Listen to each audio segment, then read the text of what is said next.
Бидний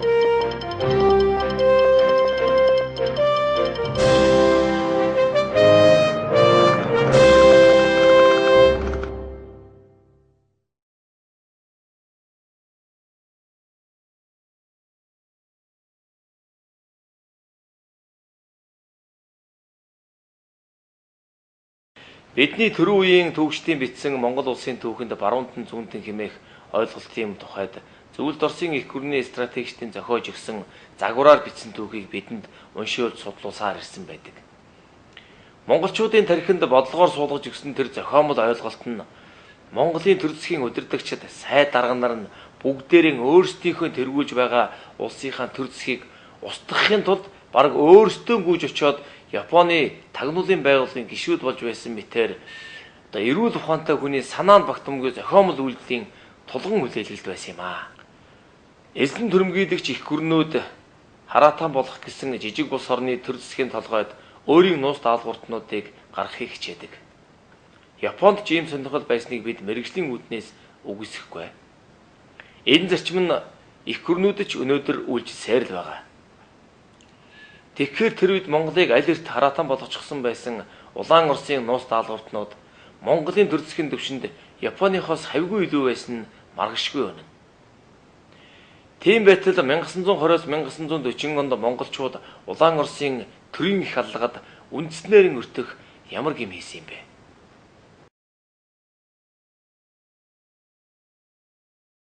(1937-оос 1939 онд Зөвлөлт Оросын төрийн аллагад өртсөн хүмүүсийн мэдүүлгээс үзэхэд баруунтны удирдагчид хоёр үеийн хүмүүс байжээ. Ахмад үед нь хичээнгүй сайд Цэрэндөрж, Хатанбаатар Магсаржав, Цэвэн Жамсраано, Япон хэмээх Ажвайн Данзан, Намжилийн Хаян Хэрваа нарын хэдэн тулгатай зүтгэлтнүүд байсан. Харин залуу үед Наваандоржийн Жадамб, Насанбат гэх ах дүүс, Цэрэн учрын Дамдорж, Агдамбуугийн Амар, Даш Сампилон тэр бүхэл хорлоогийн чав болсон ч бас баруунтны удирдагчдын тоонд орчихсон явжээ. Хувийн эмчтэр суурилсан барууны орнуудын загвараар Монгол улсаа хөгжүүлэх гэсэн онол номлол баримтлагчид буюу баруунтан хэмээгдэгч эдгээр хүмүүс нь нэгд богд хаант Монгол улсаас уламжилсан бүх Монгол улс байгуулах Монгол төрийн цэгцтэй бодлого эрхэм зорилготой байсан. Түүнийгэ хэрэгжүүлэхийн төлөө тууштай зүтгэсэн. Бүх Монгол улс гэдэг нь 13-аас 15 дугаар зуунд оршиж байсан их Монгол улс биш юм а. Бүх Монгол улс байгуулах Монгол төрийн бодлогын эхлэл үүслийг хөвөл их Монгол улс задарч мөксөн 16 дугаар зуунд халахын ангадугаар богд өндөр гэгэний үед хүрдэг. Хоёрт бүх Монгол улс байгуулах Монгол төрийн цэгцтэй бодлого дээрээ суурилсан Монгол үндэстний нэгэн цул үзэл сурталтай байсан. Мөн л ангадугаар богдын үеэс ихтэй энэхүү үндэстний үзэл суртал нь монголчуудын оюун санааны нэгдлийн хүч болсон байлаа. Тиймдээч баруунтнууд богино хаант Монгол улсын үеэс эхэлсэн Орос, Хятад, Японы өрсөлдөөнд бас хуйлтаанд улс төр цэрэг тагнуулын ажил явуулахын дундаас ч бүрээд барга өвөр монголчууд хөхнөр шинэ хязгаарын монголчуудыг бүх Монгол улс байгуулах үйл хэрэгтэн төвггүйхэн татан оролцуулж чадсан байна. Тэр үеийн бичиг баримтаас үзэхэд Бодоо, Сүхбаатар, Данзан нарын дараа 1925-аас 1928 оны үе буюу баруунтан хэмээгдэгчдийн улс орноо удирдах байсан яг тэр цаг үед Брэдүүдээс гадна өөр монголчууд ялангуяа баргууд Монгол улсын сургууль, соёл, олон нийтийн байгууллагууд, худалдаа айлж үйлдвэр, аж ахуйн газруудад тэрч байтугай дотоодын хамгаалах газарт ч цөөнгүй тоогоор алба хааж олонх нь Монгол улсын харьяат болжээ. Тэдний дотор Японд сургууль төгсөгчид 1-2-оор тогтохгүй байлаа. Монголчуудын 200-300 жилийн мөрөөдлийн биелэл нь улсан сэтгэл санааны ийм нэгдэл нь тун удалгүй Монголоос томоохон зөсөн билүүн хүртэхийн төлөө далдуур өрсөлдөж байсан Орос, Хятад, Японы улс төр цэрэг тагнуулын тоглолт зохиох талбар болон хувирчээ. Монголчуудын нэгэн улс болохын төлөөх оюун санаа, үйл ажиллагааны нэгдмэл байдалд эдгээр улсууд гурвуулан дургүй байсан. Япончууд ялангуяа тоглоомынхан Манж улсыг байгуулсны дараа Монгол улсад нэгдэх гэсэн баргуудыг хайр найргүй устгаж байлаа. Иймээс Монголд ирсэн баргууд буцах боломжгүй болж ар Монголтойгоо хамт Улаан Оросын гарт үргэтгэхээс өөр сонголтгүй болжээ. 2. Ийм нөхцөлд Монголын тагнуулын байгууллага хэрхэн ажиллаж байсан бэ? Төрийн бодлого ямар байна? Тагнуулын үйл ажиллагааны чиг зорилго яг тийм байдаг нь дэлхийн тагнуулын жишгээ. Тэгэхээр баруунтны үед богд хаант Монгол улсаас уламжилсан бүх Монгол улс байгуулах төрийн бодлого үргэлжилж байсан болохоор Монголын тагнуулын байгууллагын үйл ажиллагаа тэр бодлогод захирагдсан зорилгоо хэрэгжүүлж байсан нь ойлгомжтой. Нөгөөтэйгүр аливаа улс үндэстний сэргэн мандалт, хувьсгалт өөрчлөлтийн үед төрийн албан хаагчид Ер нь хүн бүр төрийн бодлогоо хэрэгжүүлэхийн төлөө цэрэг улс төр эдийн засгийн тагнуул хийхэд дуртай оролцож, түүнийг ямар нэгэн ичгэвтер муухай хэрэг гэж боддоггүй нь нийтлэг үзэгдэл байжээ. Чингис хааны үед ч тэр, Богд хаан тулс ардын хувьсгалын үед ч тэр мөн л юм байж. Тэгэхээр Монголын хувьсгалчид бараг бүгдээрээ Богд хаан тулсын тагнуулчид байсан гэж хэлж болно. Учир нь тэдний бичээчээс эхэлсэн түшмэл хүртэлх албан тушаал ажиллаж байсан Богдын засгийн газрын 5 яам гадаадыг сэргийлэх буюу гадаад тагнуул, дотоодыг хамгаалах буюу сөрөг тагнуулыг тус тусдаа эрхэлдэг байжээ. Октябрийн хувьсгалч Орос оронд олон авиаслыг тагнуулчдыг төрүүлсэн байдаг. Яг үнэндээ Оросын хувьсгалчдын хаан засгаас уламжлан авч хэрэгжүүлсэн Монголыг хятадтай хуваан захирах бодлого нь Монголын хувьсгалчдын хаан засгаас өвлөн авч хэрэгжүүлсэн хятадаас салж бүх Монгол улс байгуулах бодлоготой эвлэршгүй зөрчилдөх улс төрийн хамгийн бохир өв хөрлөлийг чирсэн. Богд хаант Монгол улсын засгийн газар байгуулагдмаг цаал 5 ямаараа дамжуулан Монгол дахь Оросын харьяат нарыг хяналтандаа авсан байдаг. Тэд 1906-аас 1907 онд Орост гарсан хувьсгал тэмцэл дарагдсан цагаас хөрөнгөтний дүүм, хувьсгалт дүүм гэсэн улс төрийн 2 байгууллагад хуваагдсан зархидаг болсон. Иймд Монголын тусгай алба хөрөнгөтний дүүмд солин данзанг, хувьсгалт дүүмд догсмын бодог тусдас чиглүүлэн ажилласан байдаг. Хожим нь Данзан бодоо хоёрын удирдсан нууц бүлгэмүүд байгуулагдсан нь Богд хаант Монгол улсын тусгай албадын чиглүүлэгтэн шинж юм а.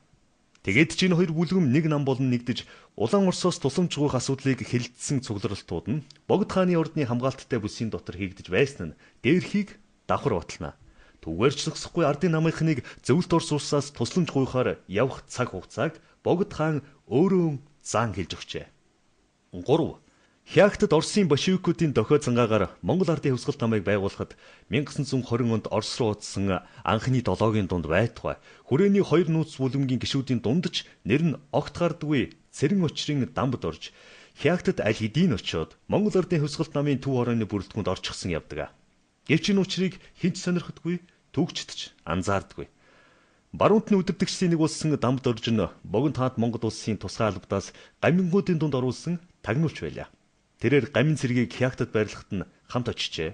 Тэгэхээр гамин цэргийн тухай бүрэн мэдээлэлтэй дамбд орж анхны шийдвэр нь гаминг Хятадаас хөг зорилгоон тодорхойлсон намын үдирдэгчдийн нэг болох зөв ёсны хэрэг байлаа. Сүүлийн үеийн Оросын судлаачдын ил гарган тавьж байгаа баримтаас үзвэл Хятадд Монгол ардын намыг зохион байгуулах товчооны бүрэлдэхүүнд хожим баруунтны үед дотоодын хамгаалах газрын улс төрийн комиссар ерөнхий дарга болсон Наимжлын Хаян Хэрваа орж байсан. Тэр зохион байгуулах товчоо гэдэг нь хэрэг дээрээ Оросын коммунистуудаас бүрдэж байсан нууц биш. Тэгэхээр Оросын коммунистуудын Монгол руу хандсан сүжээнд Богд хаант Монгол улсын нууц тагнуулчид мөн төвтөрчихсэн байсан. Энэ бүхнээс бодоход Улаан Оросоос тусламж авах зорилготой Монгол ардын намыг үүсгэн байгуулахад Богд хаан өөрөө далдаас бодлогоор олдсон нь илт байдаг. Богд хааны энэ бодлогын цаана ямар үнэн нуугдж байв? Оросын их гүрний стратегчдийн зохиож өгсөн Монголын түүхэнд 8 дугаар богд өөрийг нь улсынхаа хаанд өргөмжилсөн Монголын хан, ван, гүн сайдуудан ордондоо авчирч хор өгч хөнөөж байсан гих эрүүл ухаантай хүний санаанд багтангүй тодорхойлтыг бичиж үлдээснийг бид сайн мэднэ. Эдгээр үхэлд цагаан хаант Оросууд буруутай байсан учраас тэднийг улаанаар нь эгүүтэх гэсэн богдын бодлого ардын нам, ардын хувьсгалаар дамжин хэрэгжсэн байж болох усуу. 4. Баруунтны үед монголчууд Улаан Оросд зүгээр л нэг талхилуулаад сууж байсангүй. Бүх монголчуудыг нэг улс болж нэгтгэхэд цэрэг улс төр тагнуулын аргаар илүү хорон санаатай саад хийсэн улс бол Орос бөгөөд монголчуудын эсрэг энэ харгас ажиллагааг хаант Орос нь эхлүүлж Улаан Орос нь улам хэрцгий баламдаар үргэлжлүүлэн логик төгсгөлд нь хүргэсэн юм а. Энэ үед ч Монголын тагнуулын байгууллага улс төр тагнуулын сөрөг тоглолтуудыг хийсээр байсан юм. Баруунтнууд бүх Монгол улс байгуулах төлөвлөгөөг Ахмад үеэсээ залуу үеийн уламжлан авч Улаан Оростой эдийн засаг тагнуулын аргаар тэнцэж эхэлсэн түүхтэй. Юуны өмнө Улаан Оросын сургагч зааварлагчдыг тагнаж хянаж эхэлсэн байдаг. Учир нь Улаан Орос Монголын эв нэгдэлд саадыг хорлонт ажиллагаагаан сургагч зааварлагчдаараа дамжуулан явуулж байсантай нь холбоотой. Энэ тухай Солин Данзны Монгол ардын намын 3 дугаар их хурлаар хэлсэн үгч байдаг.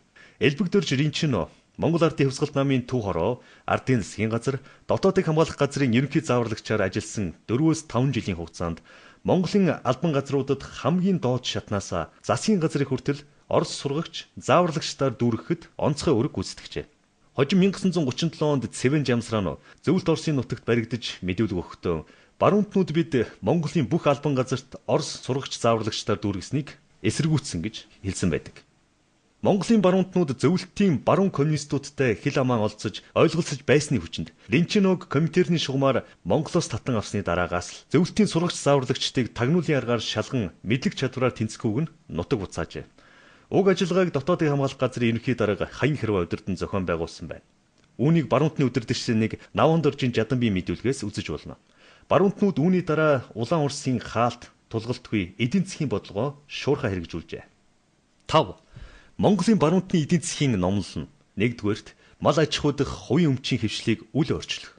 2-р худалдаа үйлдвэр хэвлэл тээвэр зэрэг үйлдвэр үйлчлэгээний салбаруудын тухайд гадаадын хөрөнгө оруулалт түүний дотор Зөвлөлт Оросын тусламж улс ба хувийн хөвчтнүүдийн хувь нийлүүлсэн хоршоодыг үүсгэн байгуулж бэхжүүлэх явдал байлаа. Ийхүү том жижиг олон хоршоол бий болжээ. Эдгээр хувь нийлүүлсэн хоршоол нь зах зээлийн хуулиар яваандаа хувьцаат компаниуд болох нь тодорхой бөгөөд бүр тэр үед ч гэсэн тэдгэрийг барууны орнуудын жишгээр компани хэмээн нэрлэе гэсэн саналч гарч байжээ.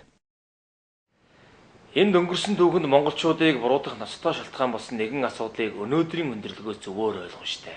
Энэ юу вэ гэвэл Улаан Оросын улс төр эдийн засаг тагнуулын төлөөлөх зааварлагчдын тулгалд оролцоотойгоор 1922-оос 1925 онд зохиогдсон гадаадын мөнгө хүлэгч капиталыг Монголоос шахаж гаргах хувьсгалт ажиллагааны үр дагавар болно. Хаант Оросын үеийн компаниуд нь цагаан цэрэгт үйлчилж, тоногдож, улаан цэрэгт булаагдж, эзэд ажилчид нь манжуур руу зүгтэж, үлдсэн нь Улаан Оросын тагнуулд ашиглагдж, Монголд гай удаж байлаа. Хятадын пүүсүүд нутаг утсан бол Англи, Америк, Германы пүүсүүд манжуурт нүүн очжээ. Энэ хувьсгалт ажиллагааны балгаар Монголд хөрөнгө оруулагч гадныхан тэдний хөрөнгийг хүртэгч монголчуудын харилцаа нууц байдалд ороход хүрсэн юм. Улаан Оросууд энэ зам сувг дээр баттай сууж улс төр эдийн засгийн тагнуулын тоглолтыг хийхин тулд Монгол Хятадын хилийг хаасан байна. Улаан Оросууд энэ баг чатгүй ололтоороо улс төр эдийн засгийн хүчин чармаалтыг нь тэглээд байсан Монголын сэхэлэг, ухаалаг хүн бүрийг Японы тагнуулд гүтгэх гол хэрэгслэн болгосон юм. Хэдий тийм ч Зөвлөлт Орос улс дээрэмчдийн бүлэглүүд болж хувирсан улаан армаан тарааж шинээр зохион байгуулахад зориулсан 2-3 жилийн зурус хугацааг Монголын баруунтнууд эдийн засгийн бодлогоо хэрэгжүүлэхийн тулд тун ухаалаг ашигласан байдаг. Монголд улаан цэргийн дэмжлэггүй болж хоцорсон зөвлөлтийн зааварлагчид 1925-аас 27 он хүртэл монголчуудын нэгдмэл зохион байгуулалтын эсрэг урдын адилаар хутхан өөнүүлэх, хагалан бутрахах, нуглан завхруулах явуулах хийхээс эмээж боломжтой цагийг хүлээж байсан байдаг.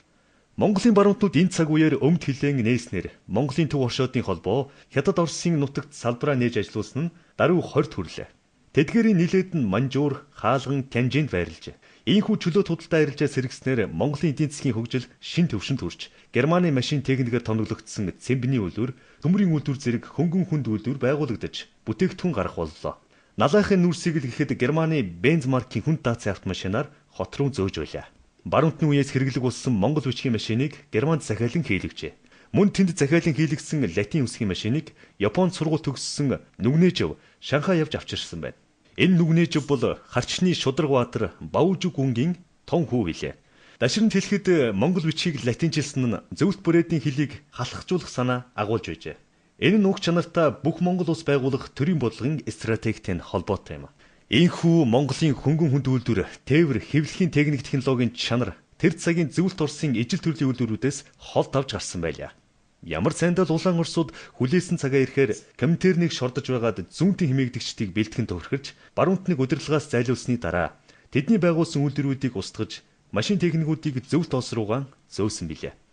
Ингэснээр баруунтнуудын нэвтрүүлж ирсэн тэр үедээ л тэргүүний техник технологи Монголоос арчигдж, налайхын нүрсгэл ихэд Хятадын илжиг тэргээр зөөж хуучин байдалд нь эргэн оруулсан байдаг. 6. Баруунтны эдийн засгийн бодлого үйл ажиллагааны энэ богино хугацааны гялалтсан амжилт нь Улаан Оросын удирдагчдыг галзуурахад ганц хуруу дутааж байлаа.